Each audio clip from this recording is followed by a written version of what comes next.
Hello everyone. Again, we are back. So after a short summer break, we are back to all our events online. I'm Ali Azzeddin talking from Dubai. Currently, it's 4 p.m. here, and I'm representing Fourth Generation for Education. I'm so happy to have with me a couple again, because we had a couple in last time. We say hello to Charlotte and Benjamin. They are currently in the UK. And Sana and Abdul today, they wanted to share their experience with us and all the preparation about back to school. So I would like to share the results. Where are our participants now? We have people from the US. So good morning for everyone. We have people in Asia, we have people in the Middle East, it's the majority, and then we have some people on another continent. Maybe they can tell us where they are located. I didn't add Australia. I know it's very late for Australia and New Zealand, but maybe we are having followers in this area, or maybe South America. What is your role? So Abdul and Sana, we have 89% they are teachers, we have some leadership people, and we have also parents. And then in the results about how they will be back to school, 18% they are back face-to-face, 36 they will be still online, and then 46 they are in a blended model. I'm sure many would like to hear from you. What are your preparation and what is happening from your side? I know you are based in Qatar, and then there is a lot to be shared from your perspective. So Sana and Abdul, I'm going to leave you now, taking the lead. I want just to remind all the participants, if you want all the attendees to read your chat, please click on all panelists and attendees. If you want to send us any question in the question and answer section, so I can ask those questions during the webinar. We cannot hear you, we cannot see you. You are the only people who are going to see us, hear us, but for sure you can interact with us. There is a lot of interaction during the session. So Sana, welcome. Abdul, welcome. I'm going to give you the lead to introduce yourself and to take us in this new learning experience online. Go ahead. Thank you very much, Ali. Thank you for this opportunity and to have this amazing discussion with you around what should schools look like, what could they look like, what would they look like post COVID-19 coming back into this in the beginning of the school year. I'm a Canadian international educator currently working as a PYP coordinator in Doha. And I've been an early years lead before, as well as a workshop provider and a professional development provider. And joining here with me is Abdul, my husband, who is an American international educator, and he's currently working as a vice principal at a Canadian international IB school in Doha. And he also does consulting, and he specializes in school startups. And he's been a head of school before and math, science, and technology coordinator. And we're very excited to be here today talking to you about this topic. And I just wanted to share my opening thoughts is that many of us have realized that this is a shared human experience that we're all feeling across the globe. But I would just go as far as to say that even though it is a shared human experience, everybody is experiencing it in a spectrum of emotions in many different situations, and the reactions are also very different. And with that, we'll open up to looking at some priorities that schools can think about during this this difficult time that many of us are facing. Thank you, Ali, for monitoring the chat. I would highly recommend the viewers to use the chat feature to, put in your questions or wonderings. And from time to time, we will pause and take those questions and, those reflections. So thank you for that, Ali. And I will start by giving the floor to Abdul to talk about the top priority for learning communities. So go ahead, Abdul. Thank you for joining us, everyone, and I'm humbled to have this opportunity to present in front of this wonderful audience, an international audience. So our focus for today's discussion, as you can see this in the slide here, is what should be the priorities for schools when opening up post-COVID-19. let's start with getting to know each other a little better. And you've done this a little bit as part of the intro. And if you don't mind, just go ahead and put in the chat your name, your position, and your location in order so that we can mark the shared human experience that Sana is very well speaking about. This way, hopefully, we can be able to create a learning community. So as you're doing this, I'll make a disclaimer. By no means am I an expert on the COVID-19. If that was the case, we'd be talking about vaccines. What I do know is that every school has challenges, and every school deals with their challenges in a unique way. This time around, we have an additional challenge, but no one is more familiar with this than anyone else. Therefore, it is common for all of us. We have the opportunity now to collectively learn from each other and explore some solutions in hopes that we can safely bring back our children to the schools. Have a reflection on some of these guiding questions that will provoke your thinking as we go through our presentation today. So we'll give you a moment to look at this.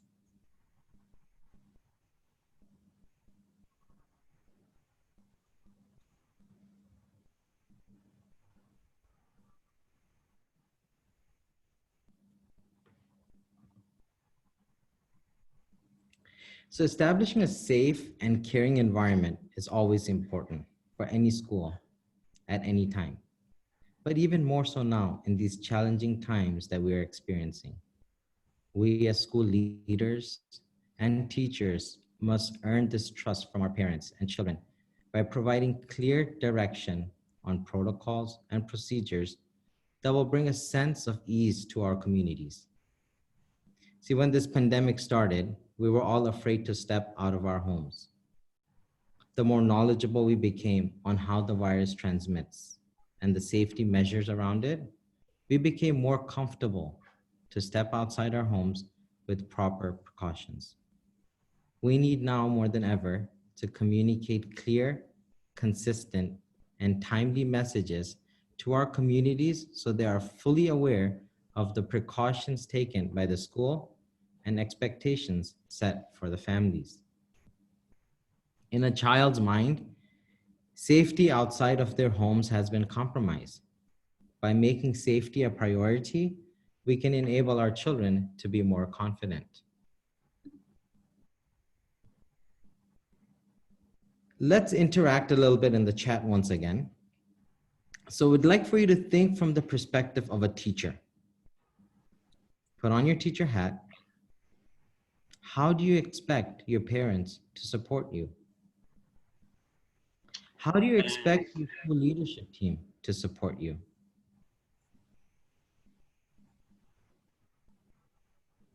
I'll give you guys a few 30 seconds or so to type in some responses. And I'm going to make the connection between the participants and you so we can transfer the thinking. So the priority of safety and trust, it's our first subject. And then Mirna is telling us we have to work collaboratively to overcome all those challenges. Remember, Mirna, you need to put all panelists and attendees so everyone can see, everyone responds. If you look at 2 in the chat area, there is a kind of a drop menu and then you send all those messages to everyone. Okay, so now it's working better, Mirna. I'm monitoring as well the people on Facebook. We have some interaction on Facebook, so this is very interesting. So Mirna, I'll comment on that. I think you have it the best way possible. Through collaboration, collectively, we can find solutions, right? As we just spoke about, challenges are there for every school at any given moment. Abdul, if you repeat the question, because more people are joining now on our Zoom, so again, they can be involved. Absolutely. So we're discussing at this time how a teacher would expect support from parents and from the school leadership team. So we're thinking from the perspective of a teacher in a classroom, and we have lots of teachers in our audience today. So this is your chance to bring it out to the open. What are you worried about? What are you thinking? Because it's important that we all can share some of those anxieties.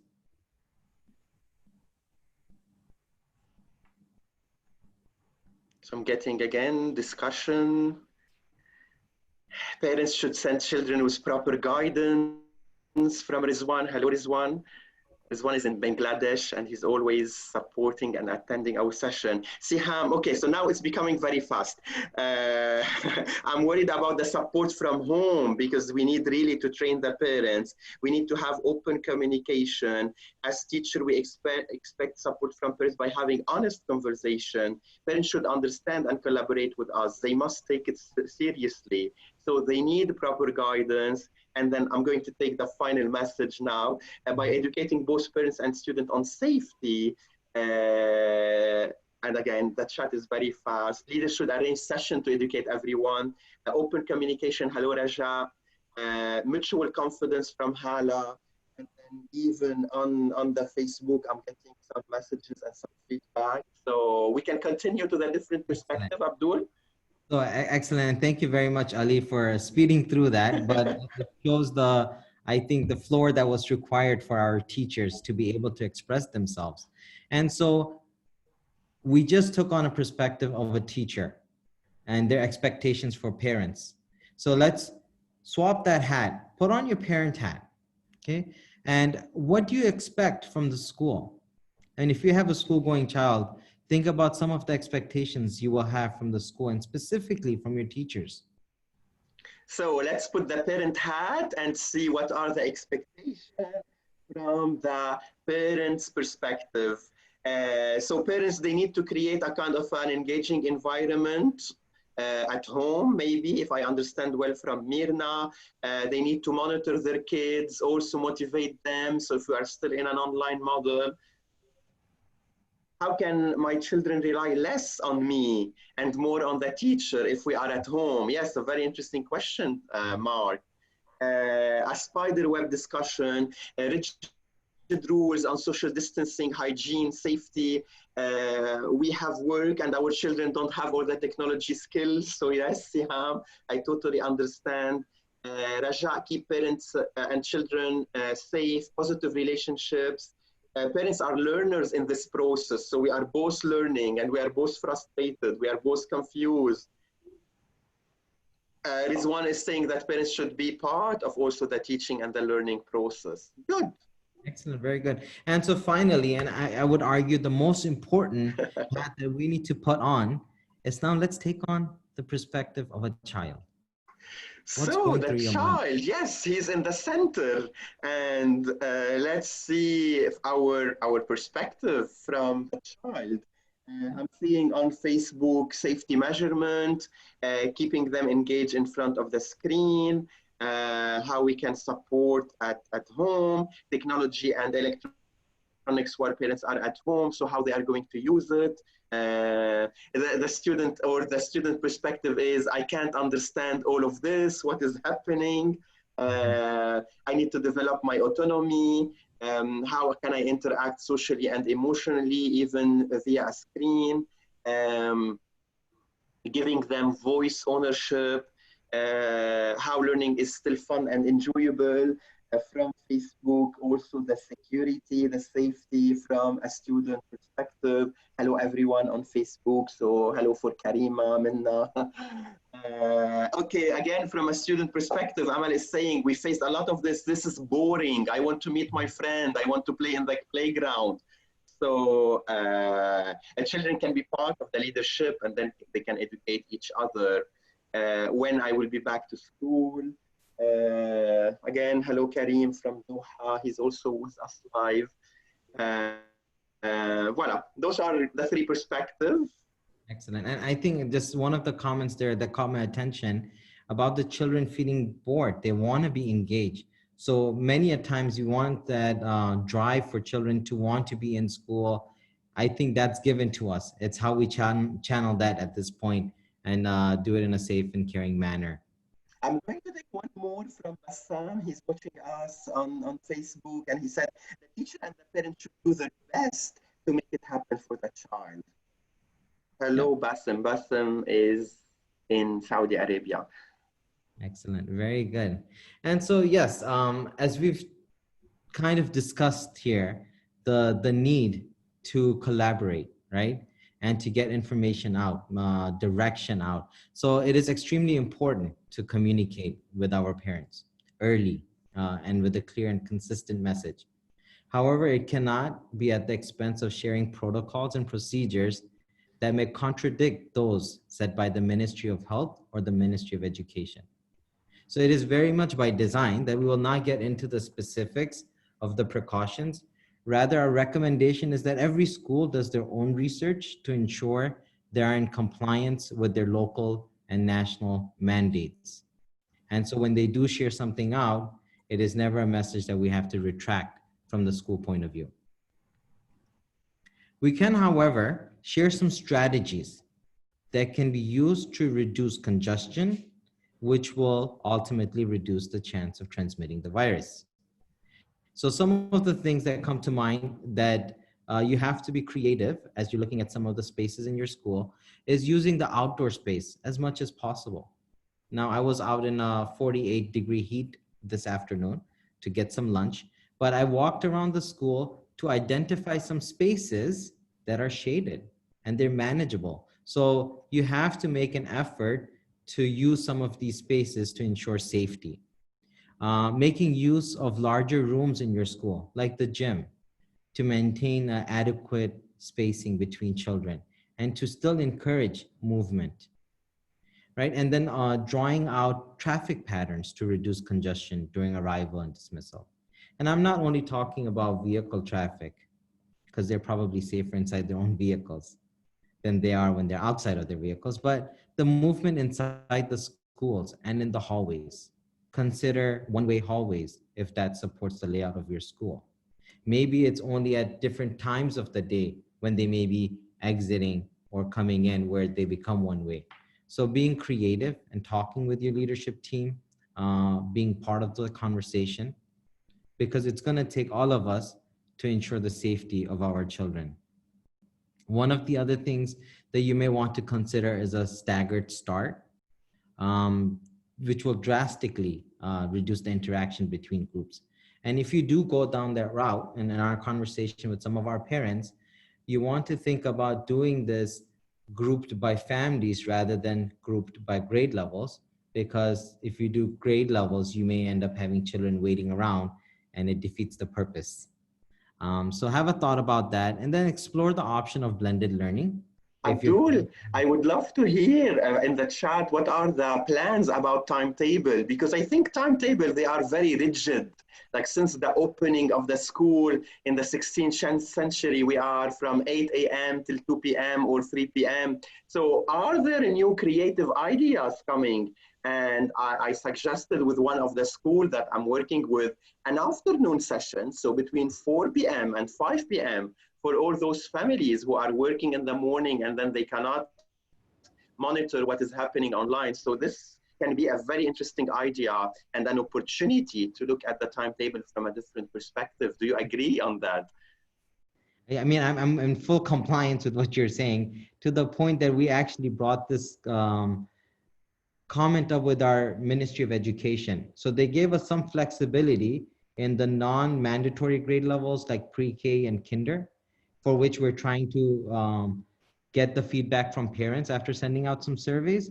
But absolutely, when we can use the blended model, have a few children coming to school while others have the opportunity to be at home, or giving them time frames so they can get smaller groups where they're still able to have that social interaction while maintaining a safe distance. So these are all amazing points. And please, if you have any comments, put it in the chat so we can read them out. You may be doing something amazing in your school that may help the wider community. So please do share with us.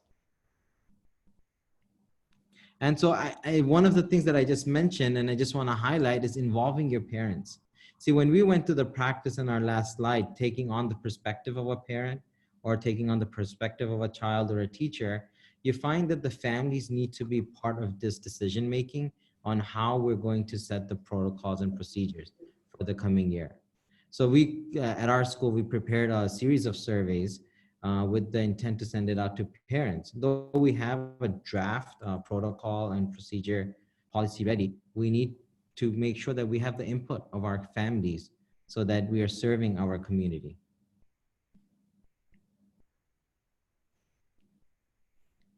Is there anything coming to the chat before we move on? Yeah, the chat on Facebook is more active. So I'm having new ideas are taking place around the world. Yes, Simon is saying that they have a different starting time, so they are applying that. I know that one of the school also that I'm working with, they are going to do one-to-one meeting with the students, like online, instead of having everyone at the same time with 20 students on Zoom. So they are creating those one-to-one session. We have an idea here in Kuwait. Yes, Dua, let me check. So the preschooler up to grade 3, they will have their virtual education from 4 p.m. to 8 p.m. So something completely in the afternoon. This would be very interesting to hear about it later. Yes, so people are commenting, wow, interesting. So if children are online, school can create days for in-school social to get socio-emotional component. Voila, this is what do I have so far. Excellent, very good.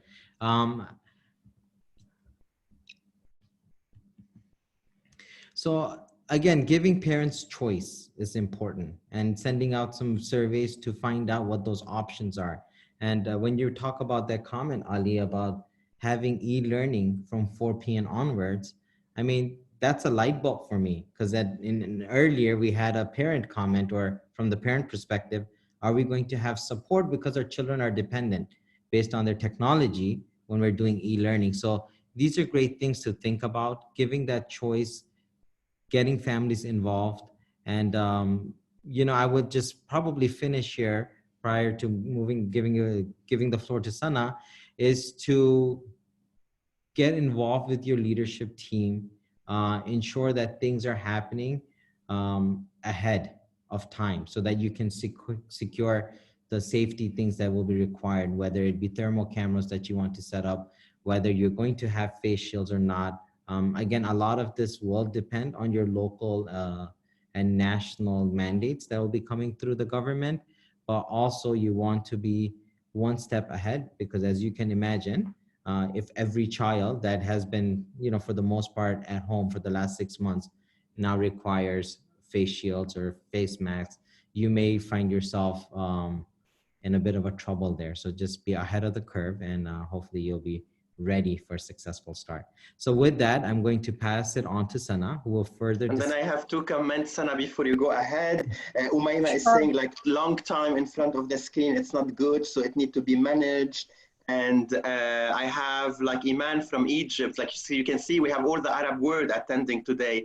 Egypt, they divided the student under grade 4, so they have a kind of a rotation. In Iraq, they are still online. And then Amal is saying we can make schedule with different choices, so to cover all the parents' time. And this is what also one thing that we have done with one of the schools that I'm working with. We sent a survey to the parents, and we asked about how many devices do they have, how many child, what are the timing of their work, do they have an adult to supervise, and all those ideas are going to be taken into consideration while we are preparing for this next academic. So, Sana, let's go. We spent half of the hour with Abdul. Now the second half is for you. So let's see what you prepared for us. Thank you, Ali. And I'm just blown away by looking at all the audience members who are interacting. And it's so good to hear their voices, through text, and also just to hear their answers and some of the things that they're doing, some amazing things happening around the world. One thing I want to start with is, I visited my philosophy of education just recently, and I was blown away by looking at how outdated it was. It just felt, it had phrases such as the future is waiting, and I'm gonna get these children ready for these unforeseeable tomorrow, and things like that. And I realized that the future is already here, and we're having to play catch up and, really just form our understanding very rapidly around it on how to get these children, to take care of these children's well-being. And I really liked the author and medical historian Frank Snowden of Yale University. He said that one of the things that this crisis has done is to serve like a looking glass in which society's own reflection is shown. All the vulnerabilities that we have as a community, everything that who do we trust, who do we not trust, and what do we do when a crisis hits us? What's our first what's our protocol? And one thing that I do want to bring to the highlight is that children are watching our behavior to see how we react to things. So we need to be very careful of how, what kind of reactions we put out there. And especially at the beginning of the school year, this is a time that is, a benchmark for children coming out into the open, in a condition where perhaps the trust has been lost for them and they don't feel safe. So how do we ensure that that balance is created back again? So that's something that I wanted to start with. And then the priority that, I would like to highlight, if we move on to the next slide, is the priority of emotional well-being of children. Okay, there is a study done. It's a 75-year-old study by Harvard, which tracked the lives of 724 men. And one of the things that it was trying to find out was what builds a good life. And it came down to good, strong relationships. Having strong relationships, showing kindness and empathy, all of these things need to take precedence, now more so than ever. An interesting piece of research on kindness says that children have emphatic neurons in their brains. That's why babies cry when they hear other babies cry. Early years teachers would know this. Preschoolers start crying when they see that, their peers are crying. We are social beings, and other people's emotions have, a very strong effect on our own emotions. So what the point that I want to get across on this is, it's very important to create that culture in the classroom, in your school, a culture of kindness and happiness, because that's going to mirror into the children. It's going to mirror into the children when they're coming back into the classroom. So that needs to be a priority. Of course, after safety and trust that Abdul talked about, the priority of emotional well-being, having, in the next slide, we'll see that having trusting relationships with each other to help children understand each other, not just to understand, but also to adapt and to thrive in this new normal. Also, as teachers, keeping in mind that all behavior is a form of communication. So, whatever your children are behaving like, they're trying to communicate something with you. And empathizing and listening to children and parents. I know there are some parents in the audience as well here, but a point that I want to make for schools is that parents and children are looking to be heard first before they hear you out. So the importance of sending surveys and collecting their voices, definitely of great importance there. I like this quote that we have in the next slide. Humans are prone to be kind, to help, to cooperate, and to love each other, because if every time we came close to each other we lied or we were mean, we wouldn't have formed communities. That's a great quote from Nicholas Christakis of Yale University. So, another point to highlight that, we are prone, we have it built in us to be social. How do we use that to channel it, in the best way possible, now more so than ever? The next thing that I want to move on to is the priority of social interactions. So looking at what has been compromised due to this pandemic, where children have spent most of the 6 months perhaps indoors, perhaps with their own immediate families. And what's been compromised to me is the face-to-face interactions, right? So, how do we offset that, and how do we find a replacement for that for children? The facial expressions are not going to be seen, because when they come back, all of us, all the adults will be behind masks. So, how can we replace it with a warm and welcoming body language? I truly believe that children's brains are wired in a way where they can make connections, even if they can't see, your smile, they'll pick up on, is this person somebody who I can trust, somebody who's warm and fuzzy, somebody who, I want to see every single day during the school week. So just keep that in mind, even if you have a mask on, how can you present yourself in a warm way to your students? One of the amazing things that I saw is the Button Project at the Tennessee's Children's Hospital in Nashville. The nurses all have a button with their entire face picture on them and their smile. So I thought, that's such a great idea for schools to adopt as well, so the children can actually see who's greeting them at the door. So that's one thing that I wanted to bring to the learning community's attention as well. Some great things happening out there. And then in the next slide over, I wanted to talk about the importance of giving children the control back. In the chat, I noticed a couple of people, I think, I can't remember the name, but somebody had put in autonomy. And that's such an interesting thing that I thought, somebody picked up on. Because if you really think about it, for children, a lot of the autonomy has been taken away. It has been a very much an adult-led phenomena for them, adults telling them to wash their hands, adults telling them to put on a mask, and, you can't go outside, or you can't do this, or you can't touch that. How do we find balance to that and bring, give the children back this autonomy, in the classrooms? With our own 2 children, we've noticed, especially with our younger guy, he's 5 years old, he's become so creative, and he's constantly, creating things and making things, and we realized, if you look deeper, that that control has been taken away. What we call agency has been taken away from a lot of these children, just because that's the nature of the pandemic. We had to put safety, first, and tell the children what to do. I'm all for that.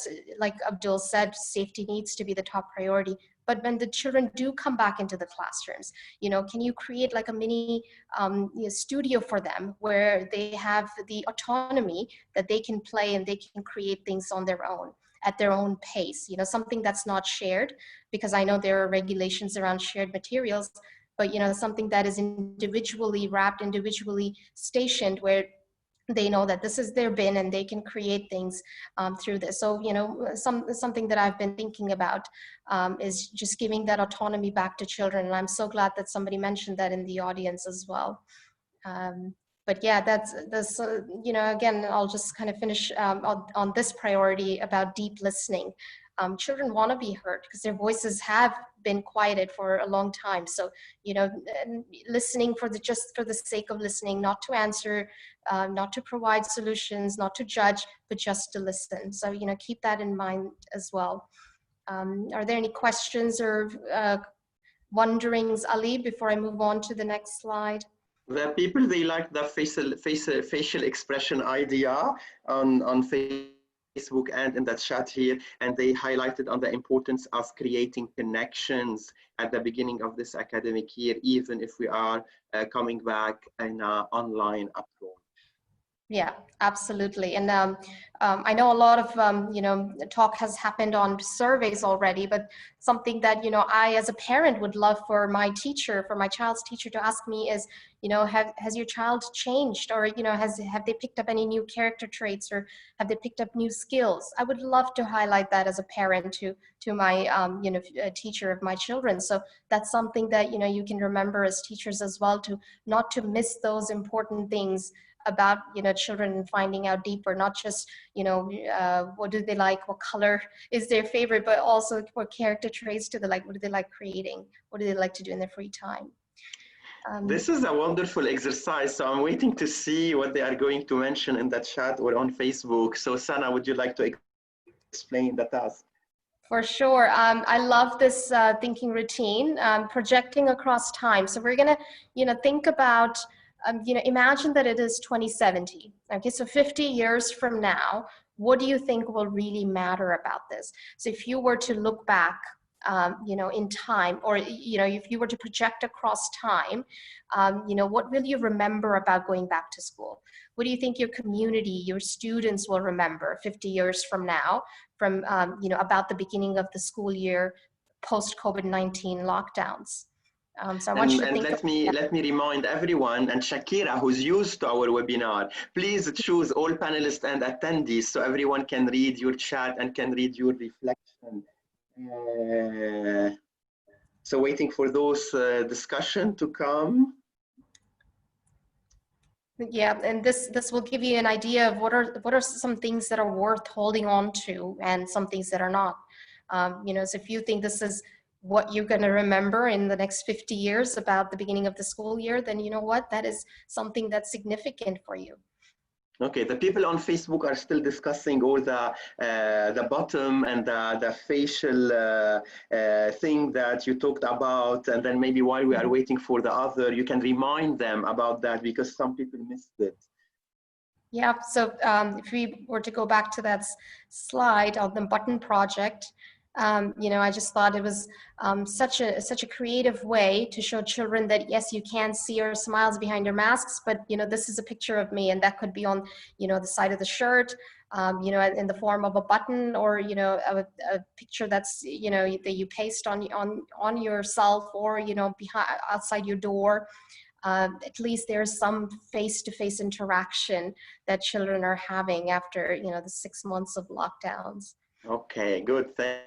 Thanks for repeating this point for our Facebook followers. And then I'm learning a new skill. It's really the first time that I'm monitoring two chats, the Facebook one and the Zoom one.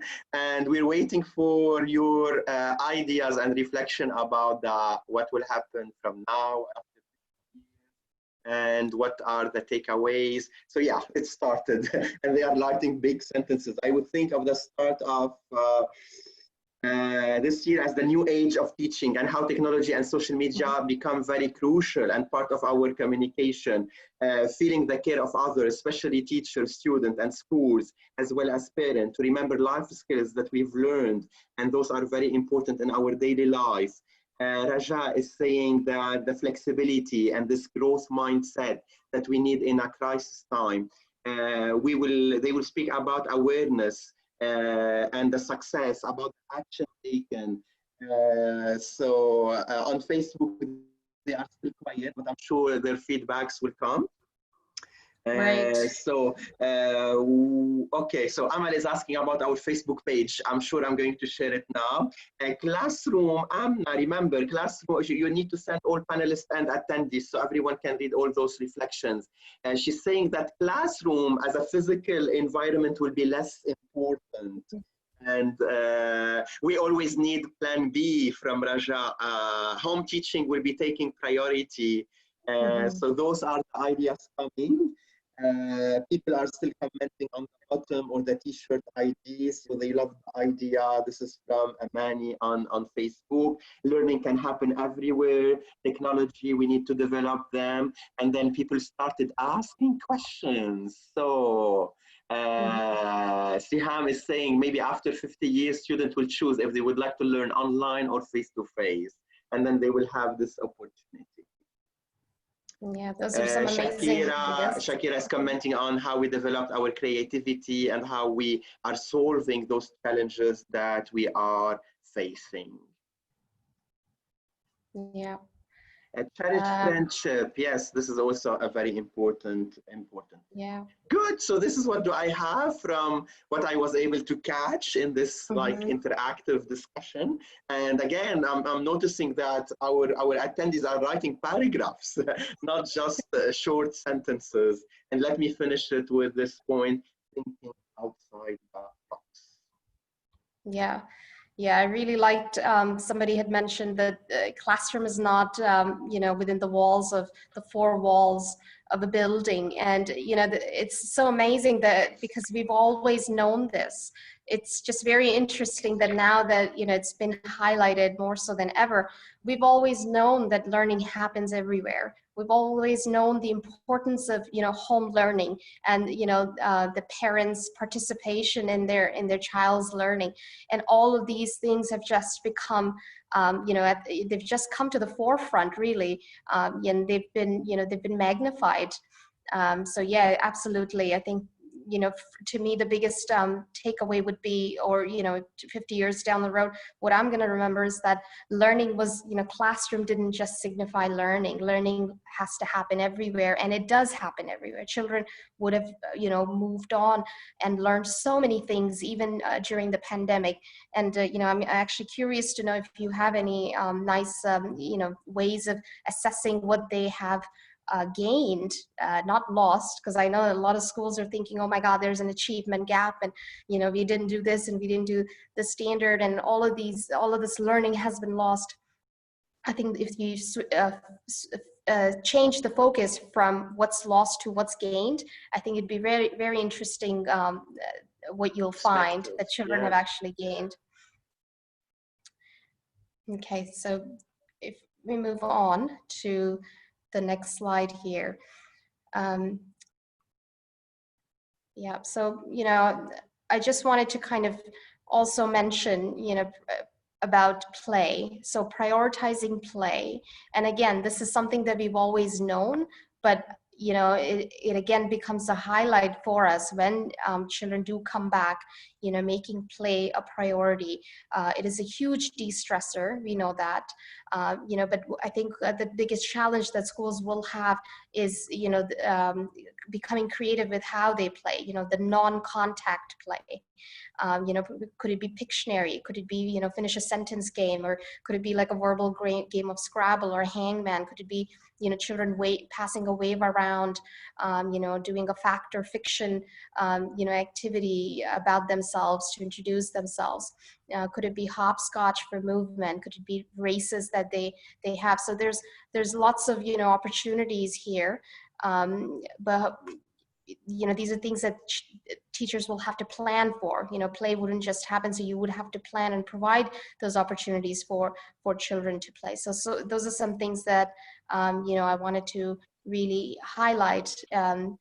So the priority definitely is of safety. The priority is also social emotional well-being of children.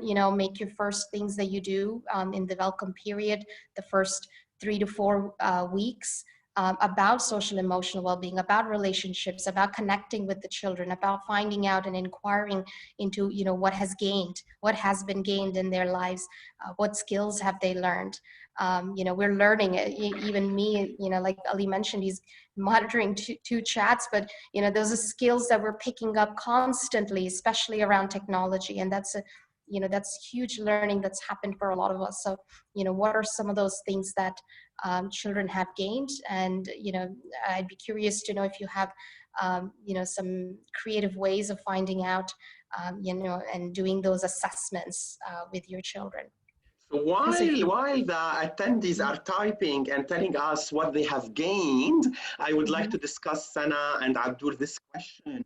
And then Siham is asking us, do you suggest to start with something outside the curriculum contents, something to support building relationship and connecting to real life experience? So let's go deeper a little bit in this first week when we are going back to school in September. What are you planning to do, Sana, with the team and then the teacher?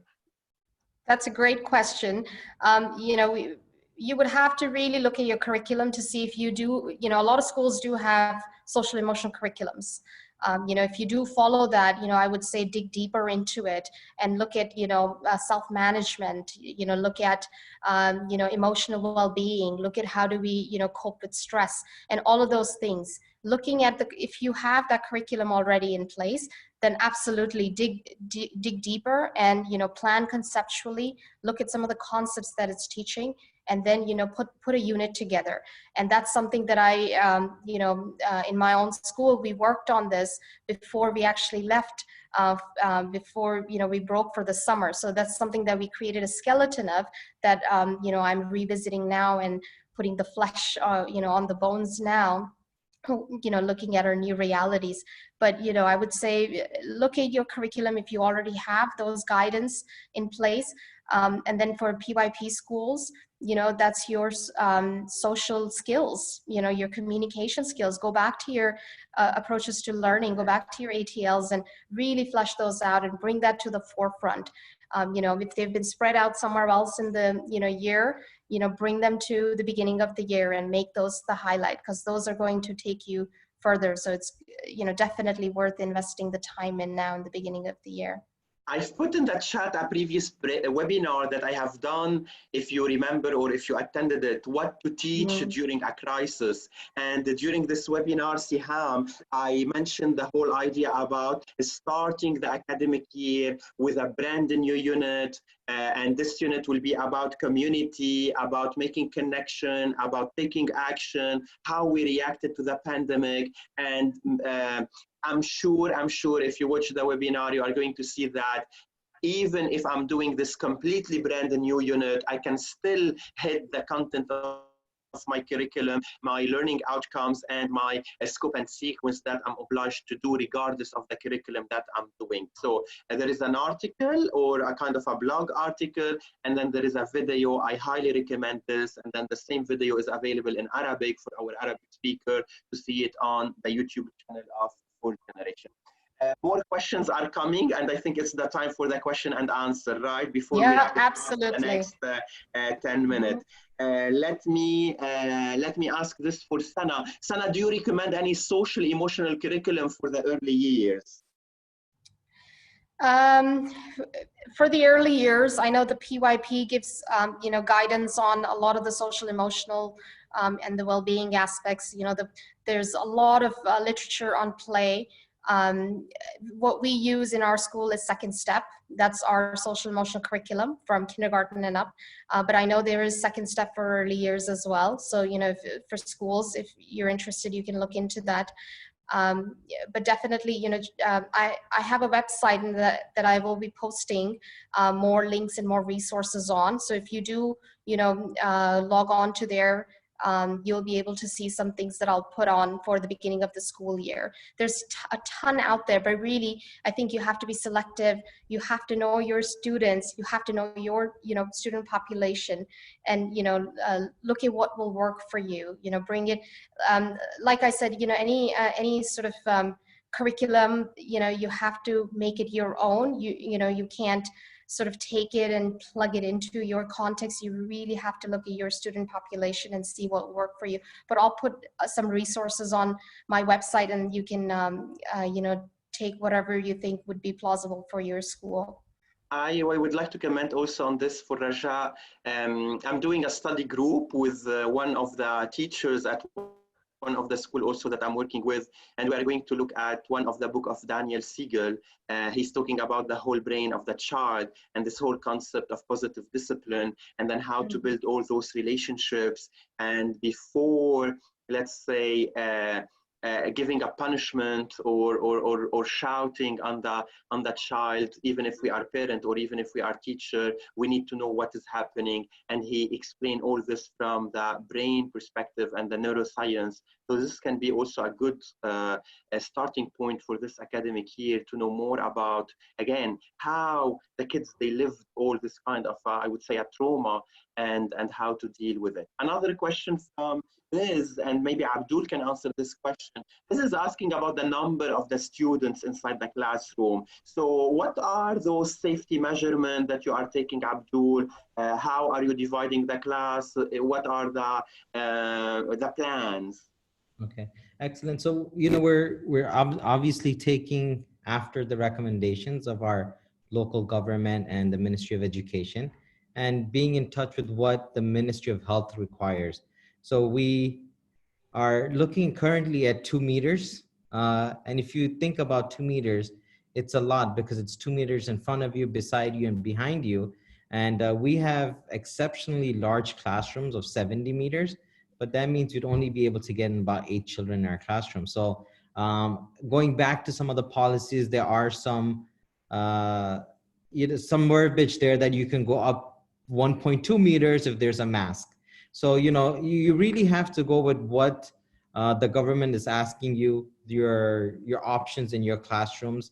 For example, we have a massive gym, and for some of our larger classrooms where we could support having them not wear masks and sit further away to kind of take away those physical barriers, we may have a think about that. But for the most part, it ranges from 1.2 to 2 meters of distance. I hope that kind of answers your question. Yeah, But it's really about each country, each school. Like again, if I want to talk about Dubai experience, we know that schools are back to face. But then a school with 30 students in the classroom and a school with 15 students in the classroom are going to be completely different. The school with the 15 students, they are going back with the 15 students, and the school with the 30 students, they are going to divide the class, and then they will have a rotation, a group A, group B, or they are dividing the class into two groups, or the grade level into two groups. I know, for example, for my daughter, they are going to use a completely different campus for the early years. So each school is really adjusting based on the logistics that they have and the requirement from the Ministry of Education. I can comment on that, Ali. I think as you highlighted, what we want to take from all of this is to be able to clearly communicate this with our families, to give them the ease and peace of mind that yes, your school has a plan in place. It may not be perfect, but it is what works for this school and for this population. So within the parameters from the government. So that, yeah. Good. One more question in those last 5 minutes. And Raja is asking us, what about social and emotional focus for the staff? So Sana, as a PYP coordinator, what are you doing to make sure that your staff is still balanced and then they are not really burnt out even before the start of the academic year? That's a very good question, and it's a very loaded question because, again, everybody, it's a shared experience, yes, but everybody is experiencing it very differently. Okay, so you're just being, I would say, personally, just being in communication with them. Communication is the key. Just listening, deep listening to what they're really saying to you, because they really want to be heard. They don't want to, just be listening. They want to be heard by your school. So, yeah, absolutely. I think social emotional well-being for staff is also very important. And sometimes some of the things that happen in schools, with big organizations, they can be quite daunting on staff coming back to school. So, I would say keeping those lines of communication open.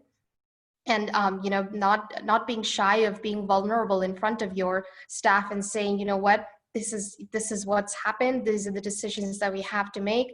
And, this is the best that we can do. I think, during the circumstances, everybody sort of understands that we're all going through these, unprecedented times. So, just, not being afraid to be vulnerable in front of the staff. I know as schools, we try to put on a brave face and we try to, figure everything out and then present it to teachers. But, just showing them that we're all in this together and really collaborating together, really creating a culture of we, all of us together, not you and me, but, a culture of we. So those would be my recommendations.